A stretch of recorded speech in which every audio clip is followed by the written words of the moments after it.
Voilà, je vous remercie de votre invitation. Cette conférence pourrait avoir pour titre un proverbe yiddish que j'affectionne particulièrement, qui est le suivant. Quand on te crache dessus, il ne faut pas dire qu'il pleut. Avant de donner le plan et le sujet plus précis de cette conférence, je vais d'abord vous raconter une anecdote et quelques citations. L'anecdote, c'est celle qu'a vécue Israël Shahak, qui est un professeur de chimie à l'université hébraïque de Jérusalem. Il était né à Varsovie en 1933. Il a passé quelques années dans son enfance dans un camp à Bergen-Belsen, et en 1945, il a immigré en Israël pour servir ensuite dans l'armée de Tsahal. Et il a collaboré à des journaux israéliens. En 1965, Israël Shahak est dans un quartier de Jérusalem et un goy, donc c'est-à-dire un non-juif, va s'effondrer brusquement. Il va être victime d'une crise cardiaque. Alors, on demande à un juif de prêter son téléphone pour pouvoir appeler une ambulance. Et ce juif va refuser en invoquant la halakha, la loi, qui lui a interdit de sauver un goy le jour du sabbat. Alors Shahak, bien sûr, est scandalisé et va interroger plus tard la cour rabbinique de Jérusalem, dont les membres sont nommés par l'État d'Israël. Et on va lui répondre de manière tout à fait officielle que le juif a bien agi selon la loi. Il a été conforme aux lois religieuses et talmudiques. Il est en effet interdit à un juif de profaner le sabbat pour sauver la vie d'un goy. Par contre, la violation du sabbat est permise pour sauver un autre juif. Alors devant ce fait scandaleux, Israël Shahak va approfondir le sujet, et ce sera un livre qui est peut-être connu de vous, qui s'appelle Jewish History and Jewish Religion. Voici quelques citations du Talmud, qui est certainement le livre le plus haineux et le plus raciste qui a été écrit sur Terre. Je vous passe les références, c'est le Zohar, c'est le Chagigaga, c'est le Sanhédrin, etc. Les goïm souillent le monde, mais le juif est un être supérieur. Autre citation.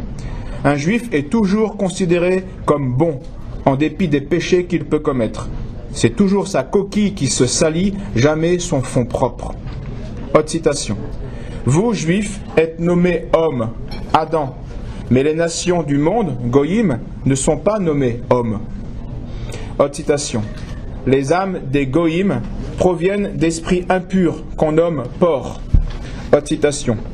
Il ne faut pas avoir plus de compassion pour les goïm que pour les cochons. Autre citation. La propriété d'un goy appartient au premier juif qui la réclame. Autre citation.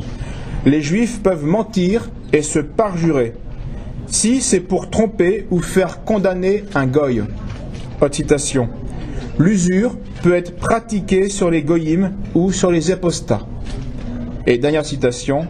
L'adultère n'est pas défendu avec la femme d'un goy, parce que Moïse n'a interdit que l'adultère avec la femme de ton prochain, et les goy ne sont pas des prochains. Voilà. Pour introduction. Et donc, notre objectif aujourd'hui est de comprendre et d'expliquer les conséquences de cette mentalité juive. Nous tenons à préciser, bien sûr, que l'expression « les Juifs » que nous utiliserons dans cette conférence désigne l'entité supérieure, la structure, et non pas toutes les individualités dans cette structure. De même qu'on dit « les catholiques » pour désigner la doctrine de l'Église catholique. De même qu'on dit « les marxistes » pour désigner la doctrine marxiste, etc. Nous dirons donc les Juifs pour désigner la doctrine juive, la pensée du judaïsme, le sionisme et l'État d'Israël. Et comme Israël Shamir, nous écrivons Juif avec une minuscule et non pas une majuscule, car je pense comme Israël Shamir que être juif, c'est faire partie d'une idéologie, bien plus que d'une fatalité génétique. Alors pour expliciter la pensée juive et ses conséquences, nous le ferons en 4 points qui seront les 4 parties de notre exposé. D'abord, l'aspect économique. Deuxièmement, l'aspect médiatique. Troisièmement, l'aspect politique. Et dernièrement, l'aspect théologique. Donc le monde de l'argent, puis le monde du discours, puis le monde du pouvoir et le monde religieux. Car tout se tient, vous allez le voir. Commençons donc par l'aspect économique. ou le règne de Mammon sur terre. Israël Shamir rapporte une anecdote, un roman qui met en scène 3 escrocs, 3 bandits. Il y a Bill le voleur, Jeff un escroc et Alfred le spéculateur. Donc 3 manières de voler les gens. Et l'histoire raconte Bill qui braque une banque, qui est un voleur basique, et qui va ensuite investir son argent volé dans une salle de jeu. Mais arrive Jeff l'escroc qui va truquer les règles du jeu et qui va ruiner Bill. Mais l'argent que Jeff a gagné, qu'il va lui aussi investir, va, à cause d'actions bidonnées par le spéculateur Alfred, va être lui à son tour ruiné. Et donc vous voyez, on a une hiérarchie dans le vol. Donc c'est une parabole qui dit Israël Shamir. Eh bien, donc Israël Shamir est un juif russe qui ensuite a immigré en Israël, qui a servi dans les parachutistes israéliens, puis ensuite dans les journaux israéliens, puis qui s'est converti et qui est maintenant un antisioniste très connu. Il a été baptisé en l'an 2000. Et donc Israël Shamir dit que cette petite histoire résume bien toutes les fortunes américaines. On a Bill le voleur primaire, Jeff l'homme d'affaires, un escroc bien souvent, et Alfred qui est le bankster du FMI, de la Fed et des Goldman Sachs, etc. Mais dans la vraie vie, Alfred en effet pique des vrais dollars et les transforme en monnaie de singe, avec la Fed par exemple. Pour 650 millions de dollars émis, la Fed, donc la Federal Reserve, n'a dans ses coffres pas plus de 17 millions en dollars en actions. C'est-à-dire qu'il y a une ratio de 1 à 40. C'est-à-dire que, vous savez, on ne le sait pas, mais justement je vous conseille d'aller regarder une vidéo sur Internet qui dure 52 minutes et qui est fondamentale sur le problème économique. Ça s'appelle « L'argent-dette » de Paul Grignon. Quand vous voyez ça, vous comprenez la folie de notre système. Les banques aujourd'hui, c'est un système clos, fermé, qui leur permet de prêter, de fabriquer de l'argent à partir de rien et, grâce à nos reconnaissances de dette, de se faire de l'argent sur notre dos. Et donc, quand ils ont 1000 $, la loi leur autorise à prêter, à créer de l'argent virtuel jusqu'à 10 000 $. 30 000 $, ce qui est le cas de la Fed, puisqu'ils sont dans une ratio de 1 pour 40. Et quand on fait un prêt, on a des intérêts. Et c'est nos intérêts qui sont la sueur de notre travail, qui sont notre vrai argent. Et c'est avec ça qu'ils se font leur fortune. Donc, d'où le terme d'argent-dette. Et bien sûr, les États-Unis, inévitablement, à cause de ce système-là, comme tous les pays, puisque c'est mondial, ont une dette de 38 milliards de $, c'était il y a 6-7 ans, pour un PIB de 10 milliards. Donc on voit bien que Bill et escroc, Bill et Jeff se font peu à peu sucer leur sueur et leur travail et leur argent par Alfred le spéculateur. Comme dit Shamir, les richesses des États-Unis disparaissent dans le trou noir du coffre-fort d'Alfred. Alors, qui est Alfred? Pouvons-nous identifier Alfred? Qui sont les bénéficiaires de cette pyramide financière? Une étude de quelques années, effectuée à l'échelle des États-Unis par Lisa Keister, professeure assistante de sociologie à l'université de l'État d'Ohio. Voici ce qu'elle dit. La richesse des Juifs aux États-Unis est de l'ordre de 150 000 $, soit 3 fois plus que la fortune moyenne des Américains, qui est de 48 000 $. En comparaison, en 1956, la fortune nette moyenne d'un Juif était un peu au-dessus de la moyenne. Donc aujourd'hui, ça a triplé en 50 ans. Au moins 30%, c'est ça qui est intéressant, au moins 30% des Juifs, un tiers, 1 sur 3, investissent dans les capitaux à haut risque et à très haute rentabilité, tels que les stocks d'options et les obligations. Et par contre, côté protestant, c'est moins d'1%, et côté catholique, c'est 4%. Donc on voit là une très forte participation des Juifs dans ce mode de la spéculation, dans le monde de la spéculation. Et déjà, Karl Marx, un Juif, sur la question juive, écrivait en 1844 « Le Juif est la matrice du capitalisme. Quel est le fond profane du judaïsme? Le besoin pratique, l'utilité personnelle. Quel est le culte profane du juif? Le trafic. Quel est son dieu profane? L'argent. La nationalité chimérique du juif est la nationalité du commerçant, de l'homme d'argent. L'argent est le dieu jaloux d'Israël, devant qui nul autre dieu ne doit subsister. Alors s'il est vrai que les juifs ne détiennent pas le monopole de la spéculation, il y a des Chinois, il y a des Grecs, etc. Ils constituent en tout cas, en revanche, le noyau dur du réseau d'Alfred. Par exemple, au 19e siècle, en 1866, je crois, il y a eu ce qu'on appelle le vendredi noir, un effondrement à cause de spéculations sur l'or. Les responsables étaient Jay Gould et Joseph Seligman.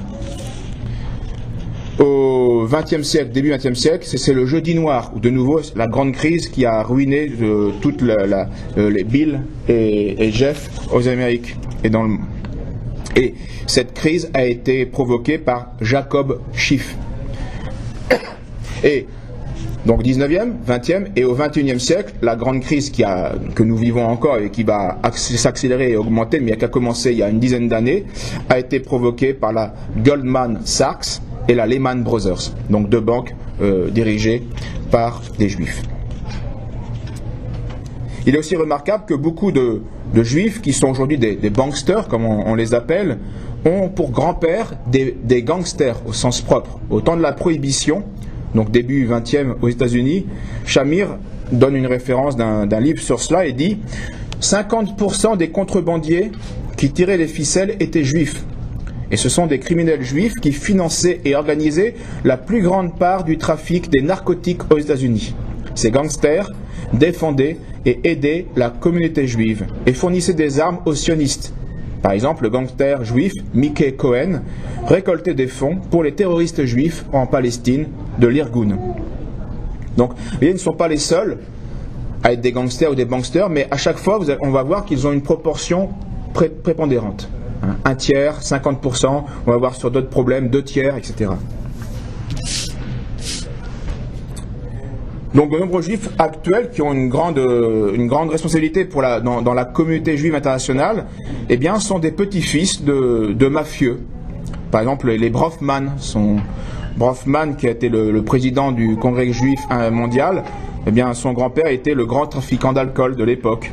Ou Michael Steinhardt, son grand-père avait comme surnom Steinhardt le Rouge, à cause du sang qu'il versait dans les gangs de mafia. On a demandé à Brofman quelle était pour lui la plus grande invention de l'humanité, et il a répondu « le prêt à intérêt ».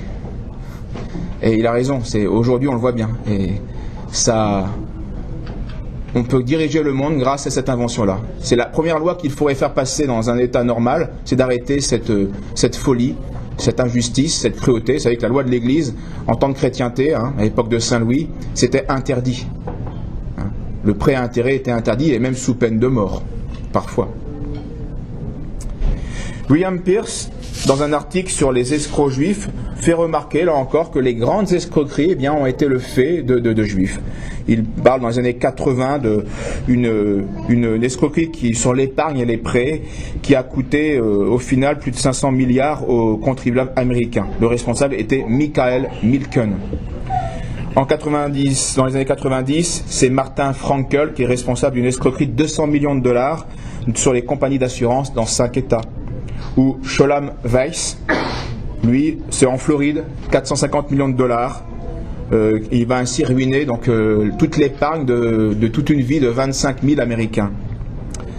Ou alors le scandale des 4 de New Square, là c'est 40 millions de dollars pour une fausse école qui va recevoir des subventions, et les 4 responsables étaient Chaim Berger, Kalmen Stem, David Goldstein et Jacob Elbaum.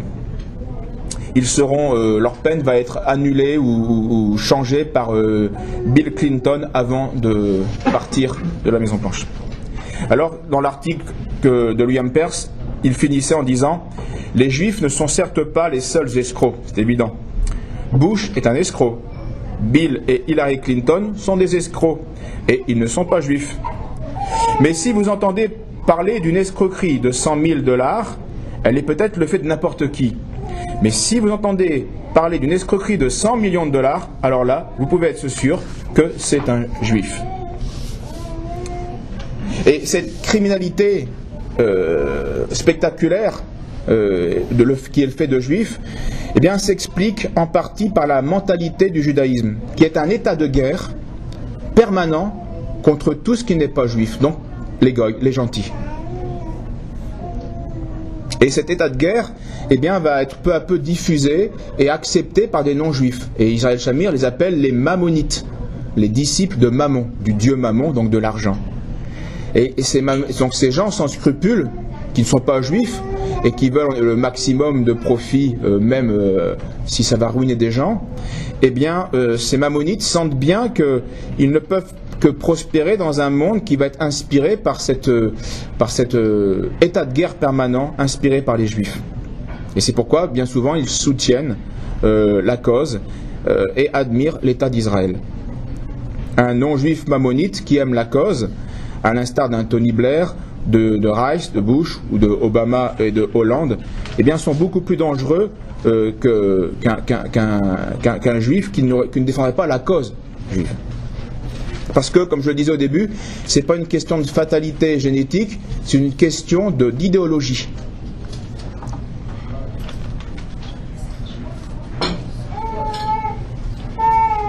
Alors cet état de dictature financière qui a créé une bulle du dollar, vous savez, qui va certainement exploser dans un avenir assez proche, et donc un état de fébrilité mondiale, ceci explique cette campagne actuelle, qui date déjà, mais qui aujourd'hui est plus visible et assez hystérique contre ce qu'on appelle les antisémites. Parce que Alfred n'a aucune envie que Bill et Jeff connaissent son nom et son adresse. Alfred préfère donc se cacher derrière une façade de riche blanc, anonyme. Et pour que ça marche, pour qu'on ne voit pas qui est vraiment Alfred, eh bien il faut faire peur et il faut crier à l'antisémitisme. Mais, comme le disait le docteur Hayo Meyer, un juif de 86 ans, qui était professeur, qui a été interné à Auschwitz, dans le camp d'Auschwitz, pour sabotage pendant 10 mois, eh bien, il a donné la vraie définition actuelle de l'antisémitisme. Voici ce que disait ce monsieur docteur Meyer. Il disait avant, un antisémite était quelqu'un qui détestait les juifs. Mais de nos jours, un antisémite est quelqu'un qui est détesté par les juifs. Vous voyez, tout c'est inversé, ce qu'on appelle l'inversion accusatoire. Pourtant, nommer Alfred, voir qui est Alfred, ne dépend pas de la haine, c'est juste un simple constat. Un écrivain yiddish, Kolem Alekem, écrivait en 1913 « Les plus grands fauves et requins de la bourse sont en majorité des juifs. On peut même les énumérer sur les doigts avec leurs noms. Rothschild, Mendelssohn, Bly Roder, Yankel Schiff. » Même le journal Le Point, qui n'est pas du tout un journal qui a pignon sur rue et qui n'a aucun souci avec le politiquement correct, donc le journal Le Point, en 2006, avait fait un numéro intitulé « Stephen Cohen, le Manitou de Wall Street ». Et il avait pour sous-titre « Les financiers juifs sont les rois de Wall Street ». Voici ce qu'on pouvait lire dans l'article du journal français Le Point. Le vrai boss de Wall Street ne vit pas à Manhattan, mais reclus dans une maison du Connecticut, et qu'entoure un haut mur de 4 mètres. C'est Stephen Cohen, 49 ans, et il ne se montre presque jamais. En 2005, il a empoché 500 millions de dollars. Son secret, savoir tout avant tout le monde. Les investisseurs qui lui confient leurs sous, 4 milliards de dollars, le paient très cher. Cohen prélève 3% de ces sommes en frais de gestion, contre une moyenne sur le marché de 1,44, et 35% des gains, contre 19,2 en moyenne. Cohen professe un capitalisme total. Vous mangez ce que vous tuez, dit-il à ses traders rémunérés sur leur performance. Et dans le même entretien, on demandait à Stephen Cohen s'il n'avait pas mauvaise conscience parfois de ses fortunes si rapidement gagnées. Et il répondait que attaquer une monnaie, affoler les établissements bancaires, les obliger à réagir et à inventer n'est pas un crime, mais un service qu'on rend à la société, un geste révolutionnaire, un devoir. Voilà pour la première partie. Mais l'influence néfaste d'Alfred ne peut pas se limiter à l'aspect économique. Elle va nécessairement s'étendre sur un contrôle du mental, sur un aspect médiatique, d'où la deuxième partie. Avant de la développer, je vais vous faire part de 3 faits qui sont quasiment ignorés de tout le monde, sauf d'une toute petite élite. Première question à laquelle vous allez essayer de me répondre dans votre tête: quel est le plus grand criminel du XXe siècle? Alors, les plus érudits donneront quelques noms. D'abord, ceux qui regardent la télé donneront un nom qui sera plutôt de consonance allemande. Ceux qui ont un peu plus de culture peut-être essaieront un nom chinois ou un nom japonais. Mais ce n'est ni un allemand, ni un chinois, ni un japonais. Je vais citer un historien israélien qui s'appelle Sever Plocker. Et il a fait un livre, un article, publié en 2007, qui s'appelait Stalin's Jews, donc les Juifs sous Staline, de Staline. Et il dit dans cet article, c'est un Israélien qui parle, donc c'est un Juif lui-même, hein. Il dit dans cet article que le plus grand criminel du XXe siècle s'appelle Enoch Yagoda. C'est lui qui a conçu et réalisé le vaste empire du Goulag. Et donc il dit, c'est le plus grand criminel du XXe siècle. Il porte, je cite, la responsabilité d'au moins 10 millions de morts. On ne doit pas, disait l'auteur, l'historien, oublier que certains des plus grands criminels des temps modernes sont juifs. Beaucoup de juifs ont vendu leur âme aux démons de la révolution communiste et ont du sang sur les mains pour l'éternité. Comment se fait-il donc que la plupart des gens ignorent le plus grand criminel du XXe siècle? Parce que les médias n'en parlent pas. Autre exemple très peu connu, le cas du docteur Baruch Goldstein. Le 25 février 1994, c'est un capitaine et médecin militaire de l'armée israélienne. Ce monsieur pénètre dans une mosquée d'Hébron. Il massacre avec des pistolets mitrailleurs 29 musulmans en leur tirant dans le dos. Et il en blesse 125. À son tour, il est tué, bien sûr. Et il sera honoré par certains comme un héros national et un martyr. 1 an plus tard, l'État d'Israël va autoriser la construction d'un grand monument en son honneur sur sa tombe. Alors je pose cette question, imaginez qu'en France, imaginez la réaction des médias et du monde politique en France si on autorisait un monument en l'honneur d'un Mohamed qui aurait tué 2 ou 3 juifs dans une école ou dans un musée. Imaginez la réaction. Eh bien, c'est ce qui s'est fait pour un massacre de 29 personnes et de 125 blessés. Ou même celle d'un capitaine catholique de l'armée française. Oui, oui, voilà. Enfin, faites la comparaison et vous verrez tout de suite la disproportion énorme. On n'en a presque jamais entendu parler dans les grands médias de cela. Autre exemple d'une chose qui est très peu connue, le problème de l'esclavage au XVIIe siècle. Dans le nord des États-Unis, l'esclavage était interdit. Mais 4 riches négociants vont réussir à influer le législateur pour modifier la loi. Ces 4 grands négociants sont tous israélites. Ils s'appellent Sadiford Leigh, Woolman, Solomon et Benazet.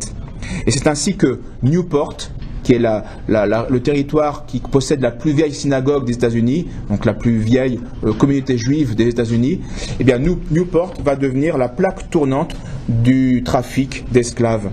Un historien français, Jacques Herz, qui connaît bien ce domaine-là, écrivait: Autant le plus fort de la traite, au début du XVIIIe siècle, l'on comptait plus de 120 vaisseaux négriers, donc 120 bateaux qui faisaient ce commerce. Pour le plus grand nombre, propriété de négociants et armateurs juifs de Charleston en Caroline du Sud et de Newport en Virginie. Leurs noms, Moses Lévy, Isaac Lévy, Abraham Hall, Aaron Lopez, Sam Lévé, Joseph et Samuel Frason, Abraham de Lucena, Mordecai Gomez, Nathan Lévy et David Franks, Isaac et Abraham Hart, Samuel Lévy, John Franks, Samson Lévy, Moses et David Franks, et quelques Portugais, en fait des Maranes, qui s'appelaient David Gomez et Félix de Souza. En 1774, Aaron Lopez, donc un de ceux que l'on a cités, contrôlait à lui seul 50% de la traite à destination des colonies américaines. Les Juifs étaient aussi les plus importants propriétaires d'esclaves. L'une des nombreuses, et là je vais citer une source juive, officielle, vous allez voir, l'une des nombreuses études effectuées par Rosenweich, publiée dans l'American Jewish Historical Society, montrait qu'en 1830, les 3/4, donc 3 sur 4, des 200 000 propriétaires d'esclaves de la Confédération étaient israélites. Vous voyez, on voit toujours une proportion manifeste hein, dans l'escroquerie, dans la spéculation, dans l'esclavage. On voit une dominante. Ils ne sont pas les seuls, mais il y a une dominante. Et ceci s'explique en partie par la mentalité talmudique. Souvenez-vous, hein, un goy c'est comme un cochon. Il ne faut pas avoir plus de compassion pour les goïms que pour les cochons, disait le livre saint du Talmud. Alors nécessairement ça va influencer la vision politique de ces gens-là. Alors pourquoi est-ce qu'on ignore ces 3 faits que je viens de vous décrire? Eh bien tout simplement parce que le pouvoir médiatique se tait et que le pouvoir médiatique est un fief juif qui veille aux intérêts de l'entité supérieure. Et c'est logique. Si on a le pouvoir, eh bien on se protège avec ce pouvoir médiatique. Donc, et ceci ne date pas d'aujourd'hui. 2 citations, un non-juif en 38 et un juif en 93. Elles sont tout à fait intéressantes. Donc, M. Jouando, en 1938. Parce qu'ils ont l'argent, disait-il, les juifs dominent la presse. Dans les organes qu'ils n'ont pas achetés ou qu'ils n'ont pas créés eux-mêmes pour les besoins de leur cause, ils ont des intérêts énormes qui les font craindre. Aussi, ne peut-on y refuser tout ce qui leur est favorable et on n'y publiera jamais ce qui leur est hostile. Je le sais par expérience. Beaucoup de gens, sans doute, en catimini, vous donnent raison d'agir contre eux. Mais personne n'ose, je ne dis pas se liguer avec vous, mais seulement vous permettre de parler. Parce que ils vont perdre... le lobby juif a réussi à faire couler un journal de luxe japonais qui avait fait laisser passer un article révisionniste. Donc par pression, à cause de la pression de faire perdre les sponsors et la publicité, eh bien, le groupe a préféré, ils n'ont pas voulu demander pardon et s'humilier, mais ils ont préféré s'aborder, leur branche de ce journal a disparu. C'est un journal de luxe, ouais, c'est ça. Alors maintenant, citation d'un juif, en 93, Benjamin Greensberg, qui est un professeur de sciences politiques à l'université Johns Hopkins. Bien que les Juifs, dit-il, ne représentent aujourd'hui que 2% de la population des États-Unis, près de 50% des milliardaires sont juifs. 2% dans la population, mais 50% de milliardaires. Les directeurs exécutifs des 3 principales chaînes de télévision et des 4 plus grands studios de cinéma sont juifs, comme le sont les propriétaires des principaux groupes de presse, dont le plus influent est celui qui édite le New York Times. Jacques Attali, un juif bien connu en France, même dans le monde, dit pareil dans son livre Les Juifs, le monde et l'argent. Il dit que Hollywood est un fief juif. Les firmes essentielles d'aujourd'hui sont des propriétés juives. Universal, Fox, Paramount, Warner Bros, MGM, RCA et CBS sont toutes des créations d'immigrés juifs de l'Europe de l'Est. Donc leurs noms c'est Lemel, Adolf Zukor, Samuel Goldfish, Meyer et les Warner. Pareil pour les chaînes de télévision, etc. la liste est très longue, juste quelques-uns, influents et très connus. Murray Ronstein pour CBS, Viacom et MTV. Le président de CBS est Leslie Moovins, qui est le petit-neveu de David Ben-Gourion. Donc ça crée des liens. Michael Eisner, lui, détient ABS. Walter Isaacson est le directeur de CNN. Terry Semel, le co-directeur de PDG de Yahoo. Joel Klein, lui, est directeur et PDG de Bertelsmann's American Operation, qui est la plus grande entreprise de publicité du monde. Et très influente pour Bertelsmann a des fondations. Hein, Pierre Hillard en parle souvent pour le mondialisme. Monsieur Zuckerman est le président de la Confédération des présidents des principales organisations juives américaines. Lui possède l'USS News, le World Report et le New York Daily News. Et Arthur Zulberger, Jr., publie le New York Times, etc. Alors, une citation très intéressante, un peu longue, mais très intéressante, que va faire Israël Shamir d'un autre juif, qui s'appelle Simon Epstein. Donc ce Simon Epstein remarque, dans une conférence faite à des juifs, les antisémites, avant la guerre, affirmaient que les juifs ourdissaient un cartel destiné à financer secrètement la presse afin de la subvertir. Et qu'ont dit les juifs à l'époque? Non, c'est un mensonge, bien sûr. Il n'y a pas de complot. Je continue la citation. Que dire les historiens et l'historiographie juive par la suite? Même réponse. Non, bien sûr, ce sont des inventions antisémites. Et Epstein continuait. Mais nous savons aujourd'hui, par des sources juives, que depuis la fin du XIXe siècle, il existait une organisation secrète juive, très bien financée, qui achetait ou finançait des journaux. Cette organisation prit le contrôle d'un certain nombre de journaux qui devinrent du jour au lendemain Dreyfusards du simple fait qu'ils avaient perçu des financements juifs. Deux journaux très importants de l'époque, Les Droits de l'Homme et l'Humanité, communistes, étaient également financés par les juifs. Bien entendu, j'affirme ceci en me basant sur des sources juives faisant autorité. Alors, dire ce que je viens d'affirmer est quelque chose d'horrible, d'inacceptable, parce que cela signifie que les Juifs ont organisé un complot et ont acheté secrètement les médias, ou une partie. C'est précisément ce que les antisémites affirmaient à l'époque, et c'est ce qu'ils continuent à soutenir aujourd'hui. Et nous savons de sources juives que ces allégations étaient véridiques, qu'il existait bien une activité clandestine de prise de contrôle de la presse. Fin de citation. Et Shamir, maintenant, fait son commentaire. S'il est aujourd'hui prouvé que des Juifs de France ont acheté secrètement et subverti des médias français afin de déformer le discours national et de précipiter la France, qui n'était pas prête dans une horrible et totalement inutile guerre mondiale, est-il totalement impensable que les Juifs américains aient pris secrètement le contrôle de leurs médias nationaux et soient aujourd'hui en train de précipiter les États-Unis dans une horrible et totalement inutile Troisième Guerre mondiale? La question se pose. Alors, après le monde de l'argent, qui permet de contrôler la presse, et de former l'opinion publique, évidemment, on arrive au troisième point, la vie politique. On va pouvoir influencer la vie politique.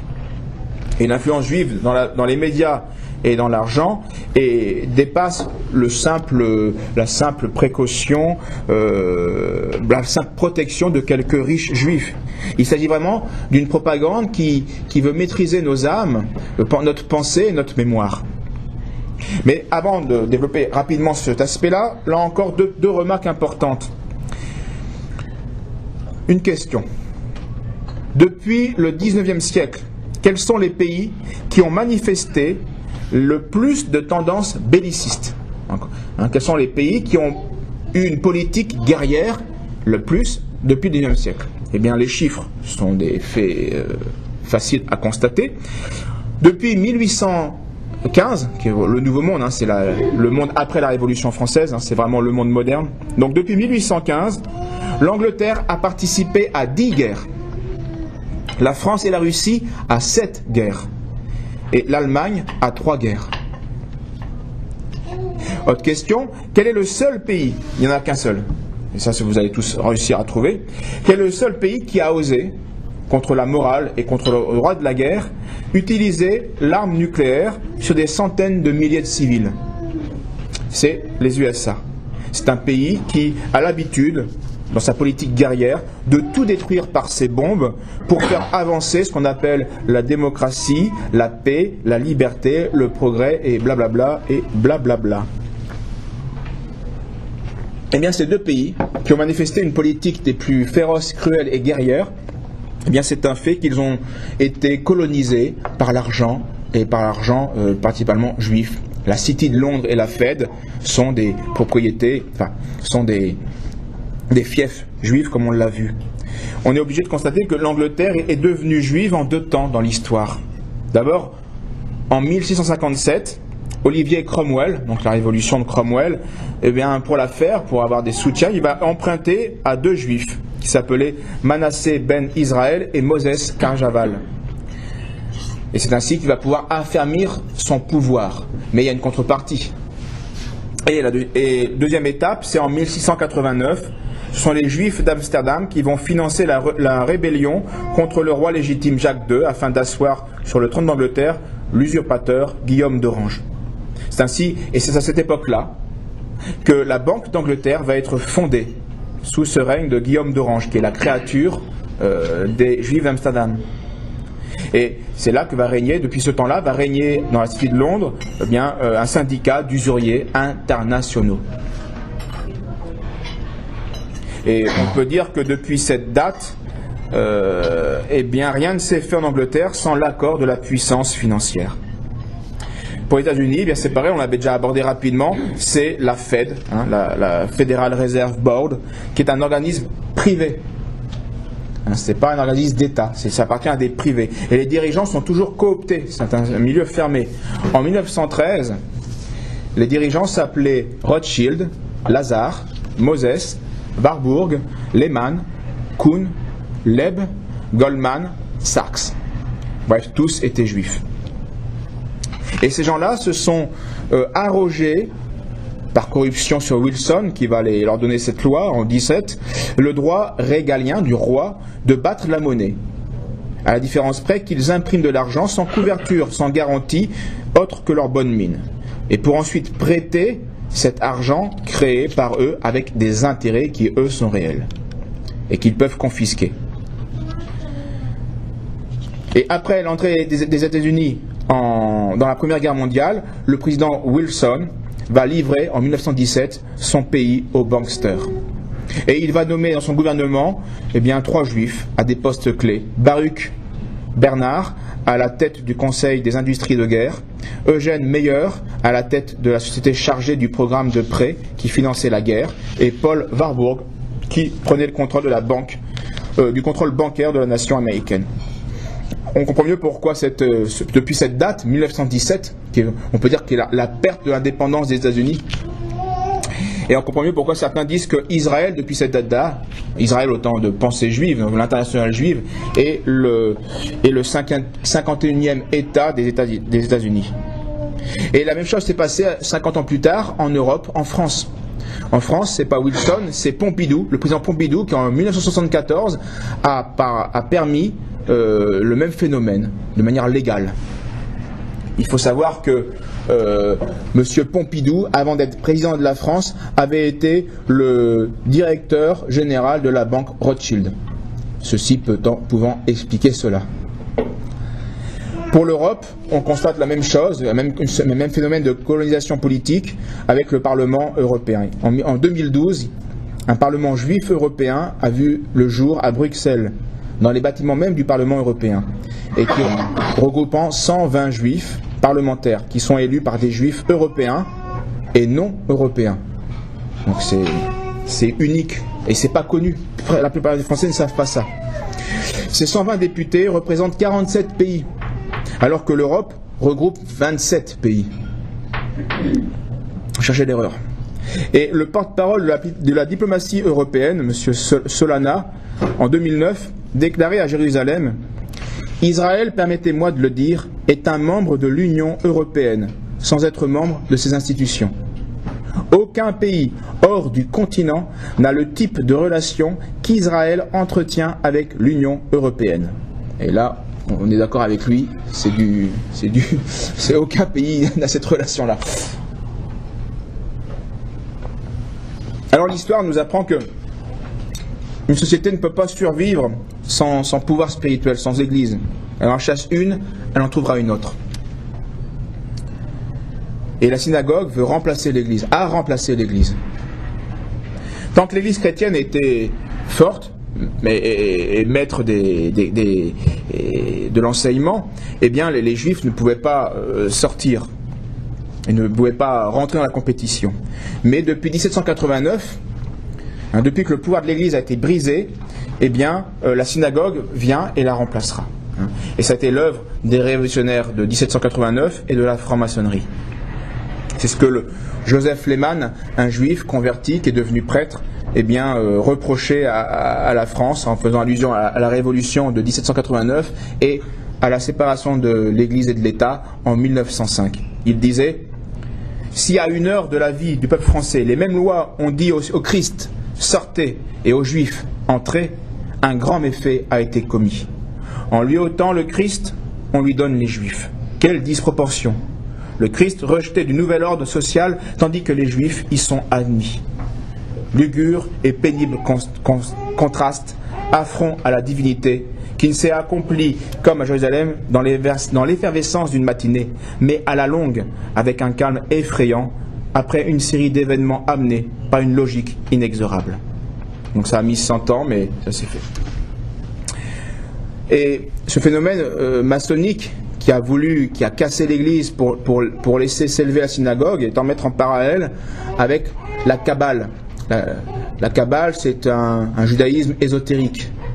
Et on va voir les liens entre la Kabbale rapidement et la franc-maçonnerie. Le rabbin Lechtman, qui est un kabbaliste israélien de renom, a expliqué qu'il n'y a pas pour le kabbaliste, le juif kabbaliste, il n'y a pas de messie qui serait une personne. Mais de leur point de vue, eh bien, les kabbalistes précisent que le Messie, c'est la lumière céleste, c'est la force spirituelle qui vient dans notre monde et qui rend meilleure l'espèce humaine, en élevant sa conscience à un niveau supérieur. Bref, langage pour dire que le Messie, en fait, c'est l'homme. On est notre propre Messie. C'est ça que je veux dire.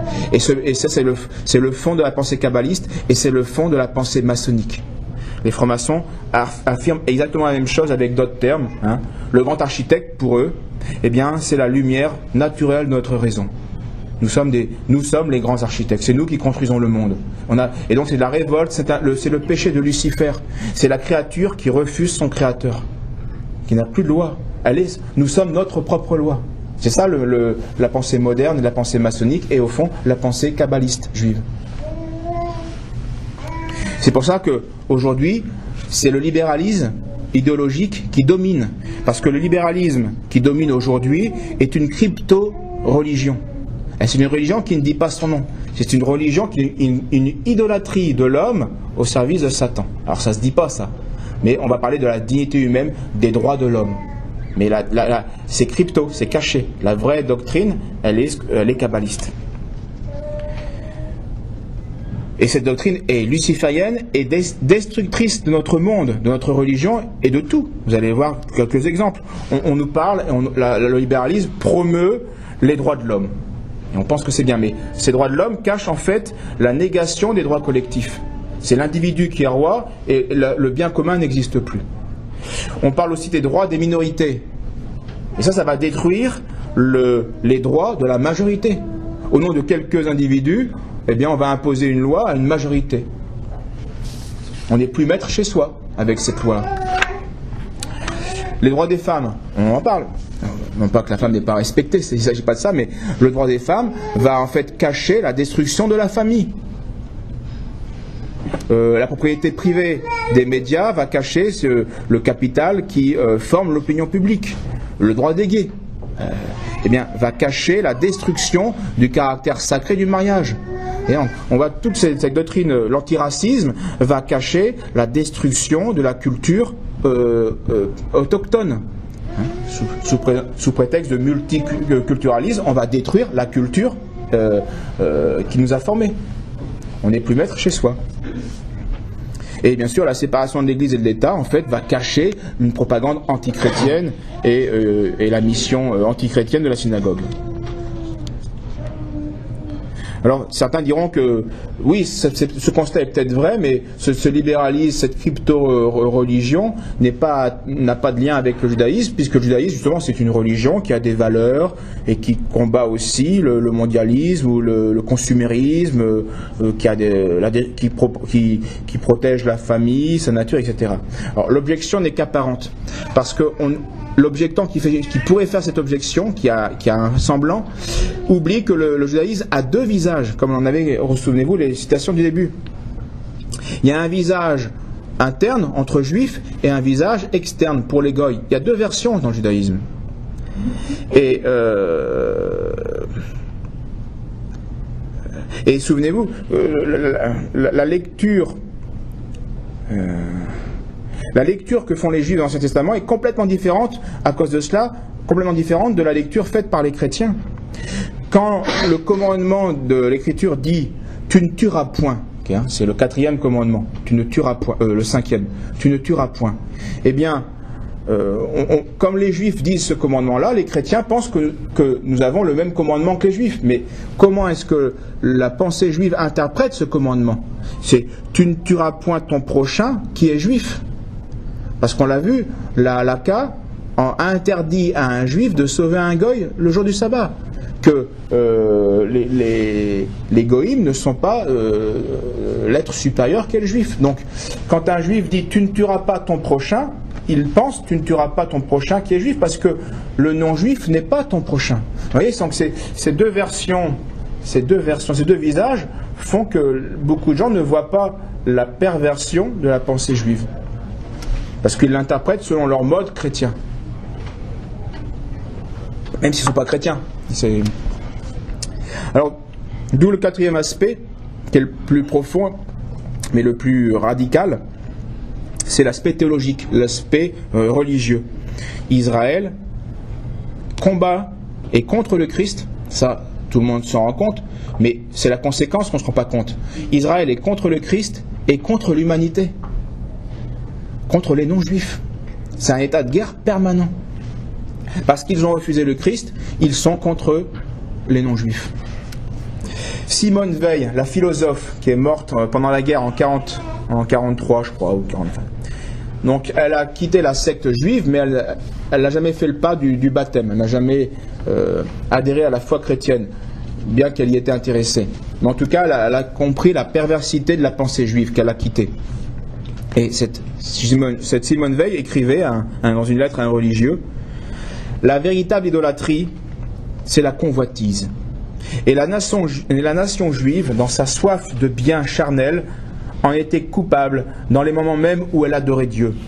Les Hébreux ont pour idole, non pas du métal ou du bois, mais une race, une nation, une chose tout aussi terrestre. Leur religion est dans son essence inséparable de cette idolâtrie à cause de la notion de peuple élu. C'est-à-dire que Israël, la pensée juive, s'adore elle-même. Et c'est une perversion, bien sûr, religieuse. C'est une idolâtrie qui va former un état d'esprit qui va être narcissique, névrotique. Elle va rendre malade cette adoration de soi. Et explique aussi le sentiment juif d'être en compétition avec tout le reste de l'humanité en tant que groupe. Ce que les autres nations n'ont pas. Ou pas à ce degré-là. Donc la religion juive, c'est l'extrême égocentrisme.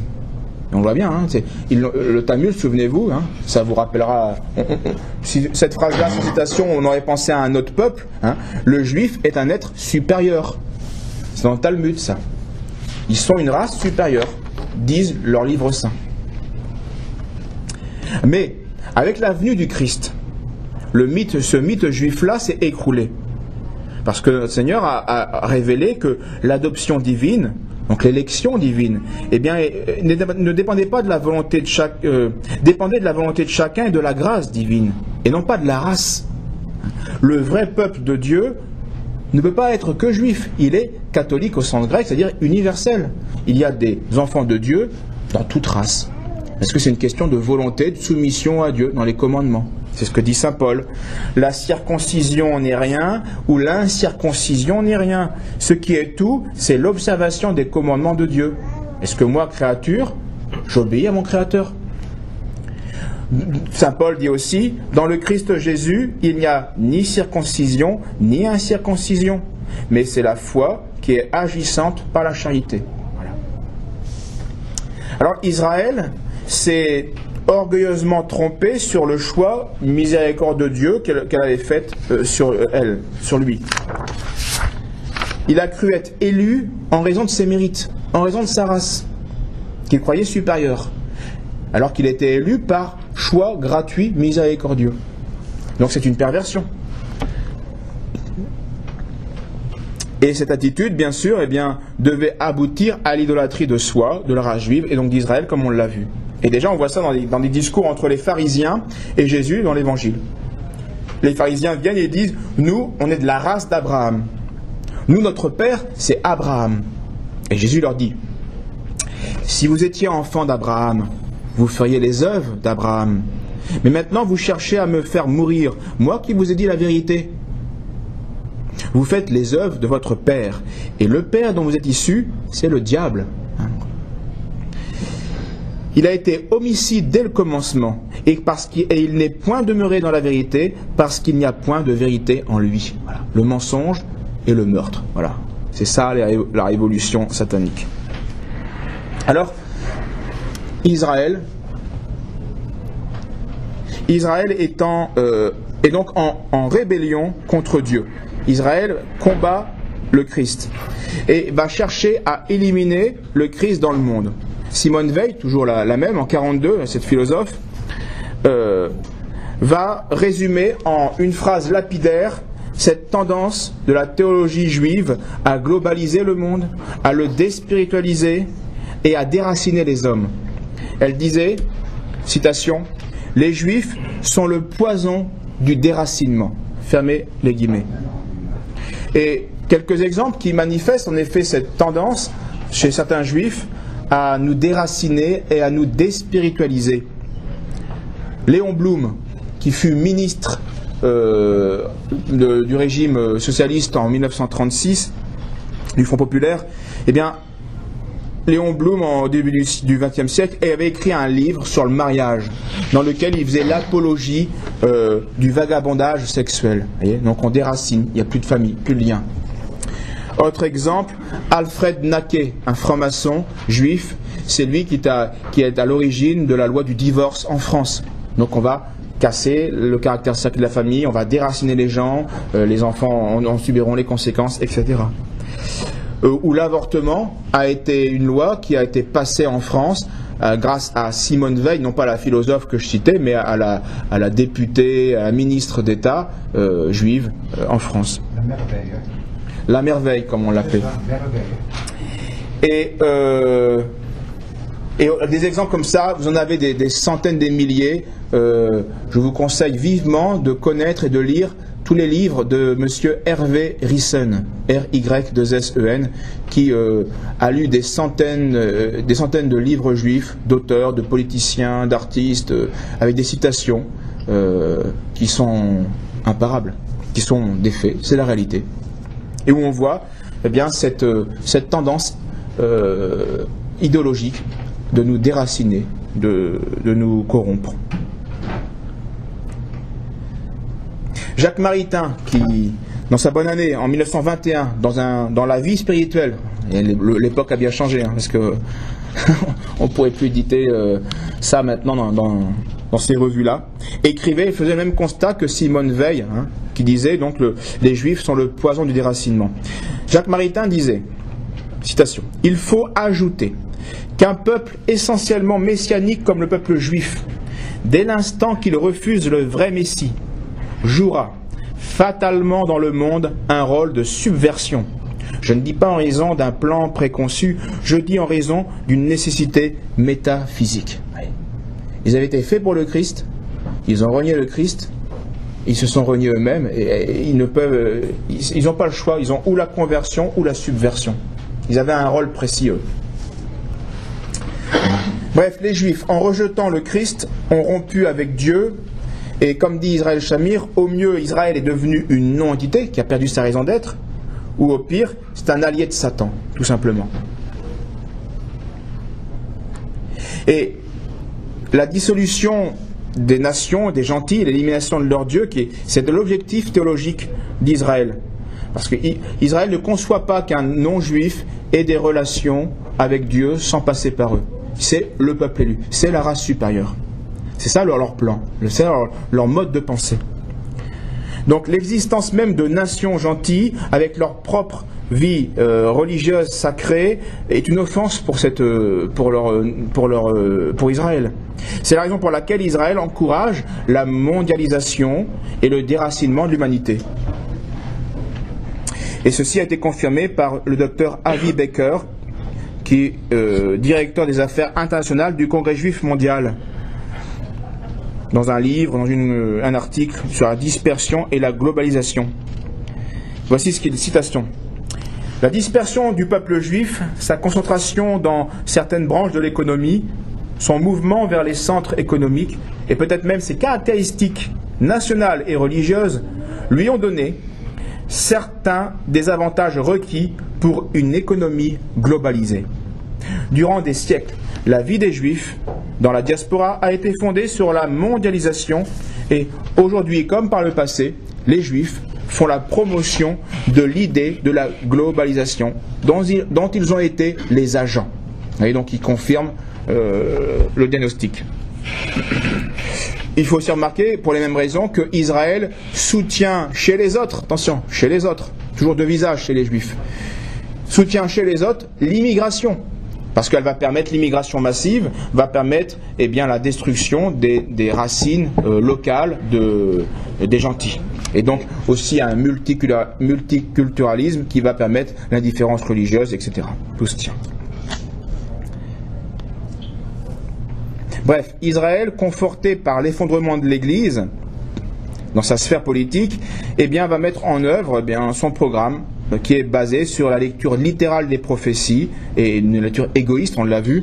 Les nations doivent remettre leur âme, leur esprit aux Juifs. Et le résultat aujourd'hui est visible. L'esprit national, que ce soit en Amérique ou en Europe, se caractérise maintenant par une adhésion au style juif, pragmatique, mammonique, sans personnalité, individualiste. C'est, comme disait un autre auteur, nos cathédrales du XXe siècle, ce sont nos supermarchés. Quand on voit ce qu'on fait notre civilisation de la chrétienté, qu'est-ce qui reste ? C'est les cathédrales. C'est la foi religieuse incarnée dans les cathédrales. Qu'est-ce qui restera des belles constructions de l'homme du XXIe siècle qui attire les foules ? C'est le supermarché le dimanche. On fait ses courses. Le consumérisme, l'individualisme. Donc on a vraiment là deux sociétés opposées. Israël Shamir dit que ce soit en architecture, dans l'art conceptuel, dans la sociologie de Francfort, dans l'économie de Chicago, dans la psychologie viennoise, dans la politique néoconservatrice, ou la théologie de l'Holocauste, ou encore le sionisme, partout la marque juive s'est imposée au monde. Et un exemple particulier, c'est les lois noachiques. Dans l'univers juif, les gentils doivent se soumettre aux juifs, on l'a vu. Et ceci passe par l'acceptation des 7 commandements noachiques. Ce sera l'instrument de notre soumission. Les Juifs, je vous l'ai dit, sont le peuple élu. Ils veulent être le peuple sacerdotal, le peuple médiateur entre les gentils et Dieu. Et donc ils pensent avoir comme mission d'éclairer les autres peuples. Et pour ça, il y a 7 lois qui concernent les gentils, qui sont inférieurs aux Juifs. Donc la justice civile, l'interdiction du blasphème, le rejet de l'idolâtrie, mais dans leur esprit c'est le rejet de la religion chrétienne, parce que pour eux, de manière fausse, ils croient que nous sommes, par le culte, par l'adoration à la Sainte Trinité, ils pensent que nous chrétiens, nous sommes polythéistes, ce qui est faux, puisqu'il n'y a qu'un seul Dieu en 3 personnes. Interdiction de l'inceste, de meurtre, vol, et de manger des chairs découpé d'un animal vivant. Ces mesures consistent à réformer donc les religions sur le modèle hébraïque. Or, en 91, la 102e session du Congrès américain, appelée Education Day, a été signée par le président Bush Senior, a reconnu la nécessité de promouvoir les lois noachiques comme socle de la société américaine.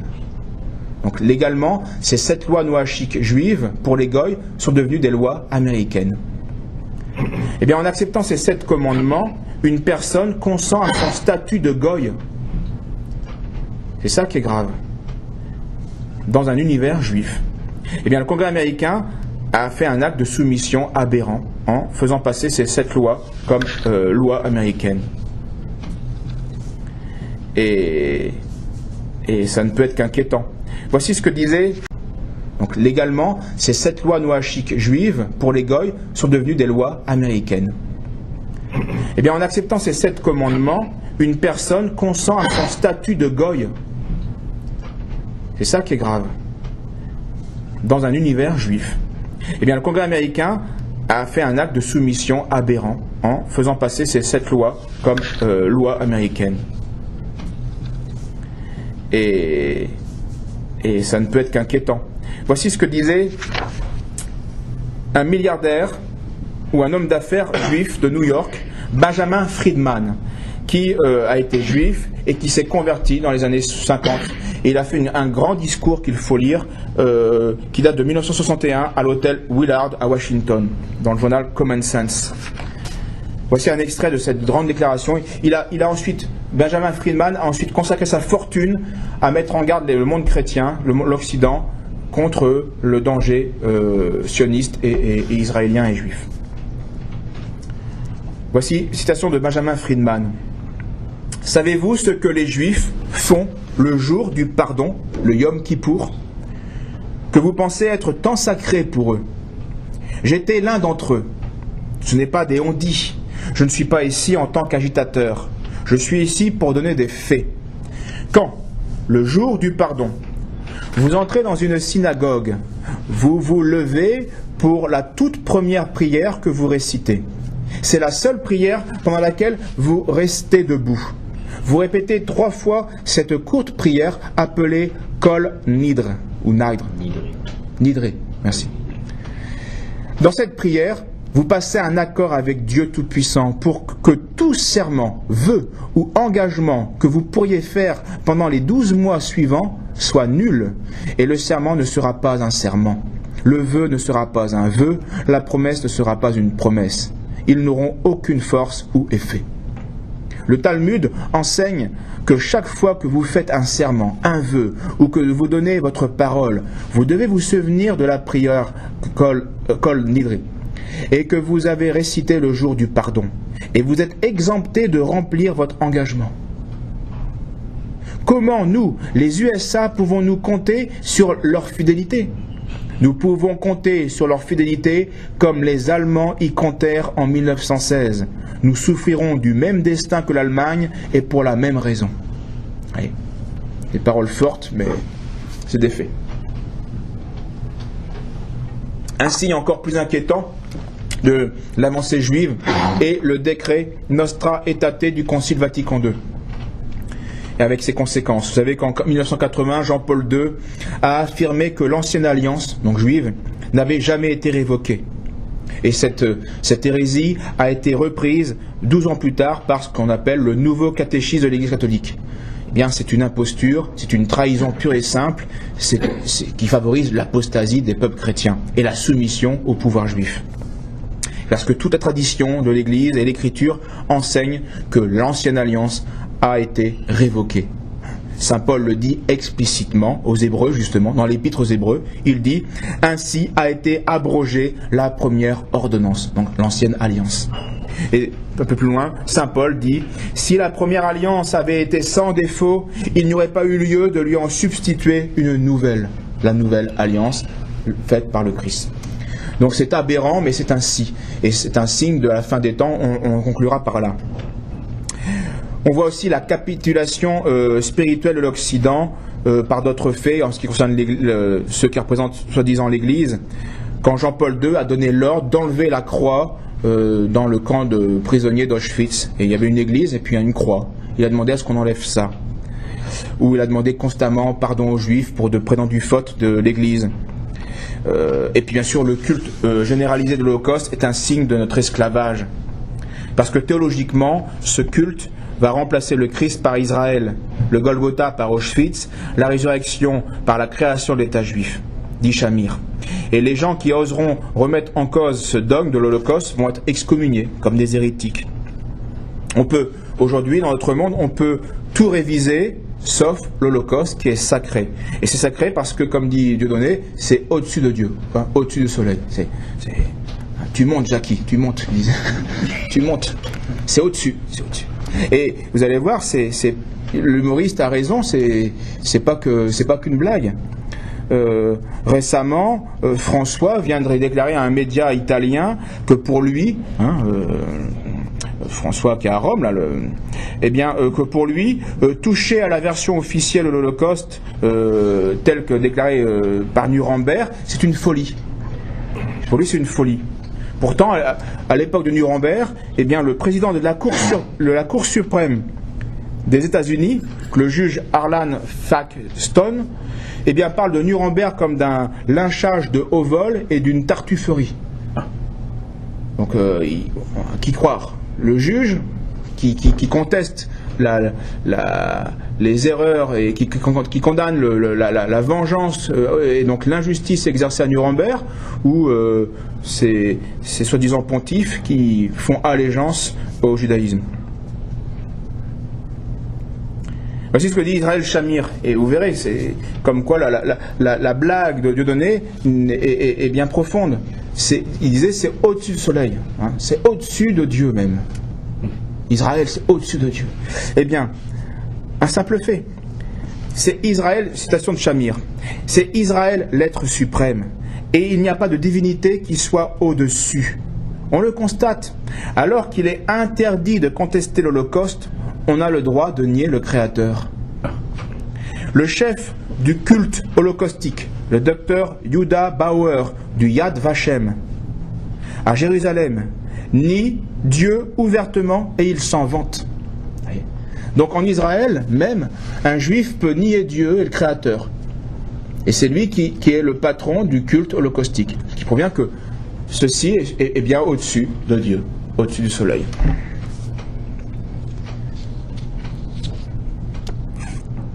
Un auteur israélien, Raha Cohen, a écrit récemment « De toute l'histoire juive, depuis l'exil babylonien, jamais les Juifs n'ont connu une période plus favorable que la période actuelle. » Ça, on est d'accord. Le problème, c'est que un théologien juif new-yorkais, Saïdia Grama, lui, va donner un autre aspect de cette vérité. Le succès des Juifs, disait-il, de par le monde, les succès des Juifs de par le monde sont entièrement conditionnés par l'échec de tous les autres peuples. Et c'est ça le problème. Je vous dis, ils sont en état de guerre permanent. C'est une compétition. Si eux s'élèvent, ils nous abaissent. Ils ne peuvent pas concevoir les rapports autrement. Et on le constate pour le XXe siècle, en Europe orientale, les époques où les Juifs ont particulièrement dominé ont été les pires pour les peuples. La Russie post-révolutionnaire, dans les années 20, a fait, où les Juifs dominent à 90% les postes peuplés, on constate la destruction des églises, la grande famine d'Ukraine avec 6 millions de morts, le déracinement massif des paysans. Les années de domination juive pour la Pologne, Tchécoslovaquie et Hongrie en 1945 jusqu'en 1956 vont être les plus dures et les plus détestables. En Allemagne, la prédominance des années 20 ça va être la puissance juive qui va s'enrichir, et a contrario, ça sera le chômage, l'inflation terrible pour les Allemands. Dans l'État d'Israël, j'en parle pas du statut goy, vous imaginez bien que les goy n'ont aucun droit en Israël. Les goy, vous voulez dire les sous-hommes. Voilà. Aux États-Unis, on le voit bien, depuis 68, depuis 50, l'influence juive domine, et on voit bien que la situation de l'américain moyen se dégrade de plus en plus. Hein. Il y a un article de Hillard sur ça, de plus en plus d'Américains ont besoin de l'aide de l'État pour vivre purement et simplement. Et à contrario, on le voit, l'âge d'or de l'Espagne, 1492, qui est le début de l'apogée de l'Espagne, 1492, eh bien, correspond à la loi éditée par Isabelle la catholique et Ferdinand, qui ont expulsé les Juifs de l'Espagne. Ouais. C'est assez intéressant, Isabelle la catholique a sa statue à Montréal. Ah oui? Oui. Ah bah vous me direz où après là. Autre citation de Israel Magazine en 2003, le docteur Isaac Atia, qui lui aussi est une de ces personnes qui travaillent pour l'étude de la Shoah à l'Institut de Yad Vashem. Et il confirme cet état de guerre. Voici citation de ce monsieur. Même si notre raison nous crie de toutes ses forces l'absurdité de ce face-à-face entre un tout petit peuple aussi insignifiant que le peuple d'Israël et le reste de l'humanité, aussi absurde, aussi incohérent, aussi monstrueux que cela puisse paraître, nous sommes bien engagés dans un combat intime entre Israël et les nations, qui ne peut être que génocidaire et total, parce qu'il en va de nos identités respectives. Et donc c'est ce juif-là qui constate et qui utilise ces deux mots-là qui sont énormes. Il dit qu'entre Israël et le reste du monde, le combat est génocidaire et total. Et d'une certaine manière, Saint Paul avait dit la même chose. Saint Paul disait aux Thessaloniciens, ces Juifs qui ont mis à mort le Seigneur Jésus, donc, et les prophètes, donc, qui ont adhéré à leur idolâtrie et qui ont rejeté le vrai Messie en personne pour se faire eux-mêmes le Messie. C'est ça en fait. Donc ces Juifs qui ont mis à mort le Seigneur et les prophètes nous ont persécutés et ne plaisent point à Dieu et sont ennemis du genre humain, nous empêchant de prêcher aux nations pour leur salut.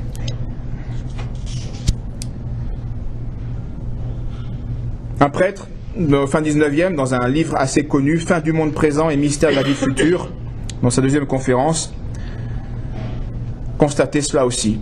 Il est d'expérience, en effet, que partout où le juif s'établit et prédomine, il devient despote, tyran et dévastateur.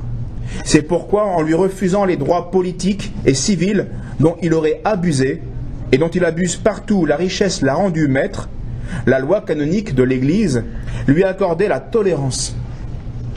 Et par ces sages mesures, également profitables à leur intérêt et à leur personne, les Juifs se sont trouvés pendant des siècles, non seulement protégés, mais défendus contre la haine universelle, l'effervescence et l'exaspération des populations.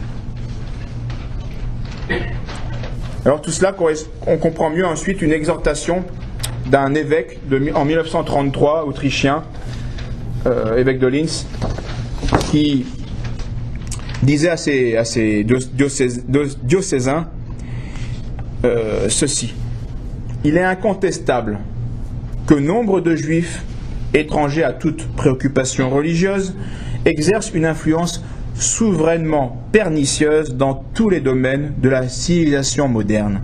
Alors, il les cite, vie économique, etc., avec des principes matérialistes et libéraux, dans le théâtre, dans la presse, avec des tendances frivoles et indécentes, etc.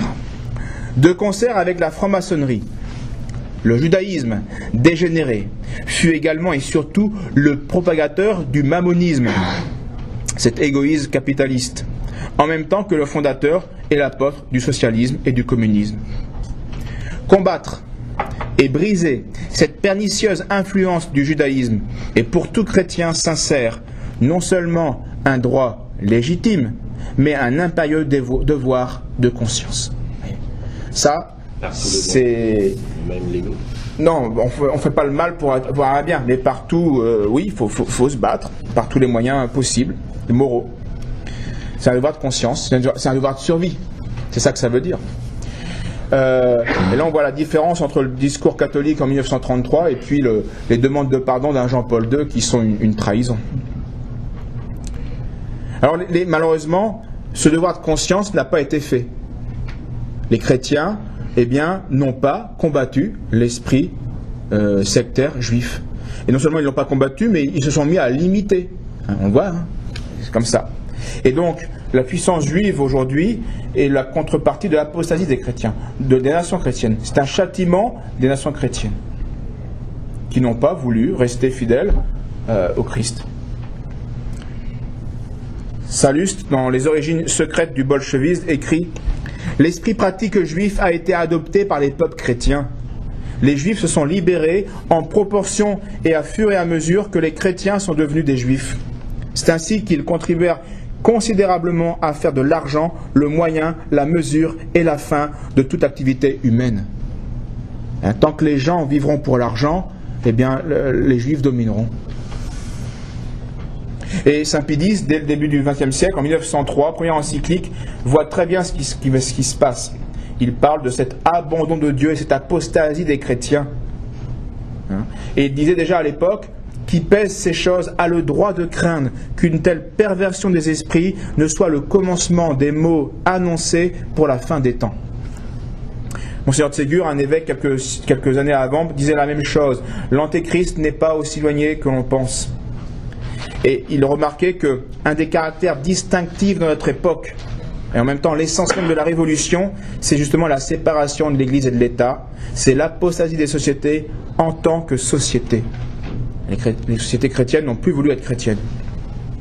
Et on l'a vu rapidement, cette apostasie ensuite, après 1789, 1905, eh bien, ça envahit même les chrétiens dans l'Église, avec la révolution de Vatican II, qui va favoriser l'apostasie des nations.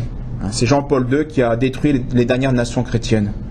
Et Benoît XVI a inventé ce concept de saine laïcité, qui est une hérésie ou une erreur inouïe dans l'Église. Et Jean-Paul II, comme Benoît XVI, comme François, ont tous fait avec le temps leur soumission au judaïsme, d'une manière ou d'une autre. François, le jour même de son élection, va écrire à la communauté juive de Rome en disant « J'espère vivement pouvoir contribuer au progrès que les relations entre juifs et catholiques ont connu à partir de Vatican II, dans un esprit de collaboration rénové et au service d'un monde qui puisse être toujours plus en harmonie avec la volonté du Créateur. » Là, il fait un acte de goïme. Il tait le nom du Christ, il tait la Trinité, et il se fait en collaboration avec les ennemis du Christ. Là, il reconnaît, sans le dire, son statut de goïme. Il est le chef de la religion des gentils, mais il reconnaît au-dessus la religion juive. L'Ancienne Alliance n'a pas été abrogée selon eux. C'est hérétique.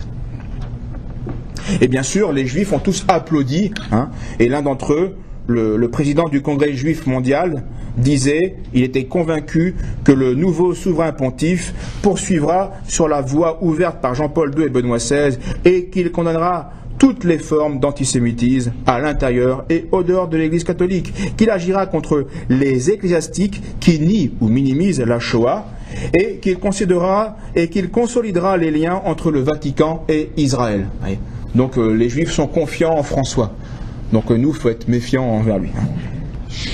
Et donc je partage le jugement de Monseigneur Lefebvre, un des rares évêques qui s'est opposé à cette révolution de Vatican II, où il disait en 1978, nous avons affaire à une contrefaçon d'église.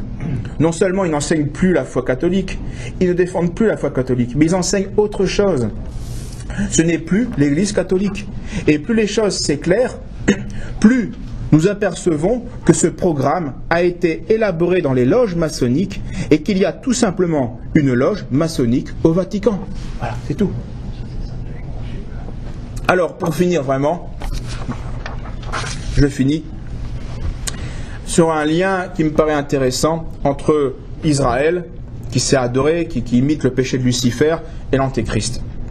Saint Jean, dans l'Apocalypse, désigne le royaume de l'Antéchrist sur diverses images, et notamment sous la forme d'une bête monstrueuse à 7 têtes et 10 cornes.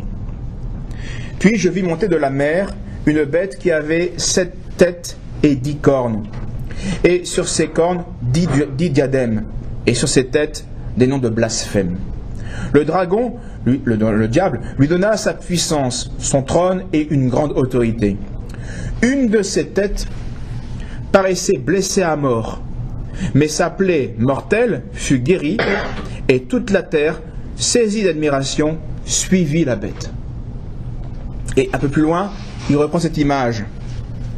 La bête que tu as vue était et n'est plus. Elle doit remonter de l'abîme pour s'en aller à la perdition.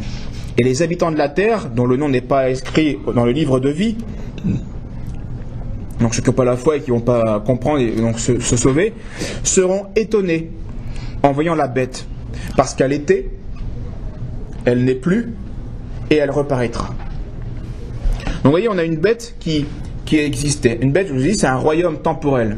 On a une bête qui existait, qui va être blessée à mort, une plaie qui tue. Et puis elle va revenir à la vie, et ça va se faire l'admiration de tous les habitants de la terre, et qui vont suivre cette bête. Eh bien, certains commentateurs voient désigner par là le royaume d'Israël. Un royaume, donc c'est une nation une société en tant que nation. Elle était, puis une plaie mortelle qui fait qu'elle disparaît. Ça, c'est l'an 70. Elle va perdre son existence en tant que nation. Vous savez, c'est la destruction du royaume d'Israël, la destruction du temple. Les Juifs ont perdu le culte ce jour-là. Ils ne sont plus une religion. C'est une imposture. Et puis, avec 19 siècles, ils vont même perdre leur entité. Mais cette plaie mortelle va être guérie. Et il va, comme dit, elle était, elle n'est plus, et elle reparaîtra. Et quand est-ce que la nation juive, en tant que nation, est réapparue? Eh bien, c'est en 1948. Et la création de l'État d'Israël. Alors, c'est une opinion, je ne sais pas si c'est celle-là la vraie, mais en tout cas, elle colle avec ce que nous vivons et elle correspond à certaines interprétations de l'Apocalypse. Et elle est fortifiée par ce que dit saint Hilaire à propos de l'évangile de la fin des temps. Vous savez que c'est dans cet évangile de la fin des temps qu'on lit à la fin de l'année liturgique, notre Seigneur dit, les apôtres demandent au Christ, mais ça va arriver quand cette fin des temps? Il leur dit, je vous ai expliqué tout ça. De même que quand vous voyez un figuier qui commence à avoir des feuilles vertes, vous savez que l'été est proche, quand tout ce que je vous ai dit va arriver, vous saurez que la fin des temps est proche. Alors saint Hilaire va faire ce commentaire. Dans le sens mystique, le figuier est la figure de la synagogue. Lorsqu'il commencera à verdir, notre Seigneur dit bien, le figuier aura des feuilles vertes, pas des fruits. C'est-à-dire qu'il va être stérile. Il reprend vie, mais pour des fruits mauvais. Vous comprenez? Il sera stérile. Il reprend vie, mais pas pour donner des bons fruits. Lorsque cette synagogue va recommencer à verdir, à ce que dit saint Augustin, à se couvrir avec orgueil de ses péchés, comme des feuilles verdoyantes, alors l'été est proche.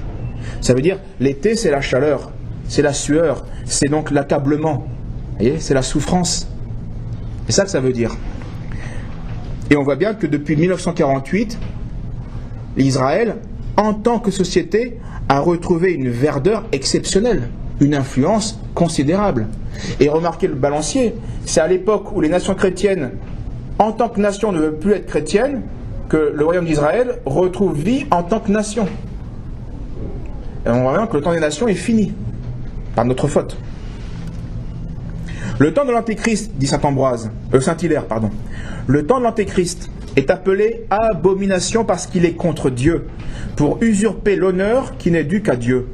Les Juifs le recevront pour qu'il s'assied dans le lieu le plus sacré du temple et que les infidèles lui rendent les honneurs divins.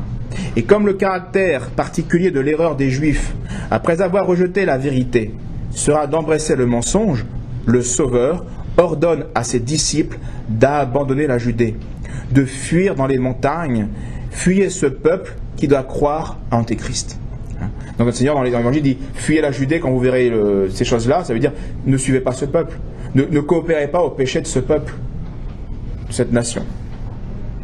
Et ceci est encore confirmé par Armin Jon, donc ce prêtre, ce conférencier que je vous ai cité. Voici ce qu'il disait à propos de la fin des temps. Lorsque la foi chrétienne, il est écrit en 1881, donc ça fait 130 ans, lorsque la foi chrétienne aura achevé de s'éteindre dans les cœurs, Lorsque la puissance et le bien-être seront devenus les dieux du jour et l'exclusive préoccupation des âmes, alors l'activité humaine n'aura plus qu'un seul but, la puissance de l'État, qu'un seul ressort et un seul stimulant, l'opinion publique, qu'un seul souffle et qu'un seul moteur, et ce stimulant, ce nerf, ce moteur sera l'or. C'est quand même incroyable, il décrit ce que nous vivons. La puissance de l'État, l'opinion publique, les médias, et puis l'or, c'est tout ce qu'on a vu. C'est les médias, la presse, la politique. L'or primera la religion et la morale. Il deviendra la base de la politique et la clé de voûte de toutes les institutions. Les financiers seront les pontifes et les rois. Hein, c'est Rothschild qui a dit, peu importe qui fait les lois, du moment que je contrôle les banques. La monnaie. La monnaie. Et le peuple qui possédera le plus d'or sera celui qui nous possédera plus prochainement. Un peu plus loin, il disait, or voilà que après 50 siècles d'existence, 19 siècles d'exil, un peuple se retrouve partout. Il est mêlé à toute la famille humaine, toujours à la recherche de son Messie, rêvant à la construction du temple, la reconstruction du temple. Or, il n'y a pas un siècle que ce peuple est émancipé. Par la Révolution, on l'a vu. Et comme un torrent qui a rompu toutes ses digues, il est déjà à la tête des affaires humaines. Né d'hier à la vie civile et politique, il domine partout. Et sans lui, on ne peut rien faire dans le monde. Il soudoie et possède à son service toutes les agences de publicité et les principaux organes de la presse. Il est le créancier des grands États de l'Europe. Les chemins de fer, les grandes inventions, la banque, le théâtre lui appartiennent. Il est à la tête du grand mouvement socialiste qui ébranle la Russie, l'Allemagne, la France. Il règne dans les principautés danubiennes, il a la voix prépondérante dans les hauts conseils de la franc-maçonnerie, dont il dirige la marche et les inspirations. Ouais. Donc, c'était écrit en 1881, c'était pas réalisé. Mais il était évident pour toute personne intelligente que c'est à cela que ça allait aboutir, et par la logique humaine et par les prophéties chrétiennes. Et donc on peut aujourd'hui dire, et déjà Léon XIII, le pape Léon XIII disait à l'époque, et encore plus aujourd'hui, on peut faire ces siennes, ces paroles. Le pape Léon XIII disait, on peut reconnaître à bien des signes que nous commençons à subir les châtiments mérités par nos fautes, si on examine l'état des sociétés modernes. Alors, conclusion ultime. Comme dit notre Seigneur, fuyons la Judée, c'est-à-dire fuyons ce monde abruti et son matérialisme satanique, et essayons de le combattre dans nos modes de vie, et pas seulement dans nos pensées. En 1893, la Revue catholique des institutions et du droit faisait comme bilan de la législation catholique envers vis-à-vis des Juifs au cours de l'histoire, faisait ce résumé. L'Église, dès l'origine et avant tous les politiques, a compris que les Juifs étaient un danger et qu'il fallait les tenir à l'écart. Dépositaire de la douceur évangélique, elle a défendu la vie des Juifs. Mais, mère des nations chrétiennes, elle veut les préserver de l'envahissement hébraïque qui serait leur mort au spirituel et au temporel. Donc on constate que les nations, malheureusement, n'ont pas écouté ce que ont dit les pontifes. Ils ont rejeté l'Église du Christ. Et on constate que ces nations périssent. Alors, c'est dramatique pour nous, mais c'est au moins un enseignement, il ne faut pas les imiter dans ce rejet du Christ. L'enjeu n'est pas seulement le salut de nos biens, de nos vies, de notre culture, de notre langue, de nos patries, mais aussi de nos âmes. Donc notre monde est pourri, ça je pense que plus d'un le constate, et va périr, c'est évident, mais la conclusion est de ne pas périr avec lui. Balanos, dans un livre intéressant sur la technocratie, écrivait ceci contre les robots. On ne comprend absolument rien à la civilisation moderne si l'on n'admet pas d'abord qu'elle est une conspiration universelle contre toute espèce de vie intérieure. Mammon le dieu matériel par l'excellence, l'argent froid, cruel, enfin, même pas cruel, sans sentiment, eh bien, a tué toute vie intérieure. Et donc va tuer toute vie, même la vie biologique, la vie culturelle. On voit bien, regardez nos arts aujourd'hui, nos peintures, nos musiques, c'est plus rien. Alors qu'on s'en rende compte ou pas, peu importe, ça ne change pas la réalité. Quand on ne sert pas le Christ en esprit, en vérité, eh bien on va servir l'antéchrist et ses suppôts, d'une manière ou d'une autre, les antéchrists. Et cela pour notre ruine. Alors il faut fuir bien sûr l'esprit de Mammon et au contraire revêtir l'esprit du Sauveur, notre Seigneur Jésus-Christ, qui a été crucifié certes par haine des Juifs, mais qui est mort volontairement à cause de nos péchés et pour notre salut et par amour pour nous. Alors je conclurai par trois sentences de notre Seigneur qui peuvent certainement qui nous seront nécessaires pour nous encourager. Nul, disait notre Seigneur, nul ne peut servir de maître. Ou il haïra l'un et aimera l'autre, ou il s'attachera à l'un et méprisera l'autre. Vous ne pouvez pas servir Dieu et Mammon. Et là, on voit bien aujourd'hui, nous sommes en train de payer cette phrase-là. Les nations chrétiennes n'ont plus voulu servir Dieu. Qu'est-ce qu'elles font aujourd'hui? Elles sont esclaves de Mammon. Et c'est seulement, je dirais que c'est probablement notre 20e siècle, 21e siècle qui permet de comprendre la puissance de cette phrase de notre Seigneur qui a été dite il y a 2000 ans. Vous ne pouvez pas servir Dieu et Mammon. Les pharisiens, qui étaient amis de l'argent, dit l'Évangile, écoutaient tout cela et ils se moquaient de lui. Et Jésus leur dit, vous êtes ceux qui se font justes aux yeux des hommes, mais Dieu connaît vos cœurs, car ce qui est élevé parmi les hommes est en abomination aux yeux de Dieu. Et c'est bien ce qui est vrai de notre monde aujourd'hui, qui se croit élevé et en fait qui est abominable aux yeux de Dieu. Ensuite, notre Seigneur disait à un autre moment dans l'Évangile, « Que sert à l'homme de gagner l'univers s'il vient à perdre son âme? Et qu'est-ce que l'homme pourra donner en échange de son âme ?» Et il y a une belle prière du Père Kolb adressée à des juifs et à des francs-maçons, en disant justement, il explicite cette phrase-là, mais vous êtes riches, vous avez le pouvoir, vous accumulez tout, et vous allez, qu'est-ce que ça fera? Après, vous allez perdre votre âme. Réfléchissez à ça, arrêtez. Autre citation. Ne craignez pas, dit notre Seigneur, ne craignez pas ceux qui, après avoir tué le corps, ne peuvent rien faire à l'âme. Mais je vais vous dire qui il faut craindre, dit Jésus. Craignez celui qui peut jeter le corps et l'âme dans la géhenne de feu. Donc punir en enfer par châtiment pour les mauvaises actions que nous avons pu faire. C'est lui qu'il faut craindre. Ce n'est pas les puissants de ce monde, même s'ils peuvent nous mettre en prison ou nous tuer. Et enfin, la dernière phrase qui est l'antidote contre le matérialisme et contre Mammon qui règne, c'est Jésus qui déclare ça à Marthe et à Marie-Madeleine. Je suis, dit Jésus, je suis la résurrection et la vie. Celui qui croit en moi, même mort, il vivra, car quiconque vit et croit en moi ne mourra jamais. Parce que nous le savons, Dieu nous a créés pour que nous puissions participer et jouir de la même gloire et de la vie éternelle qui est la vie même de Dieu. Voilà les quelques pensées. Je vous remercie de votre attention sur la pensée juive et ses conséquences.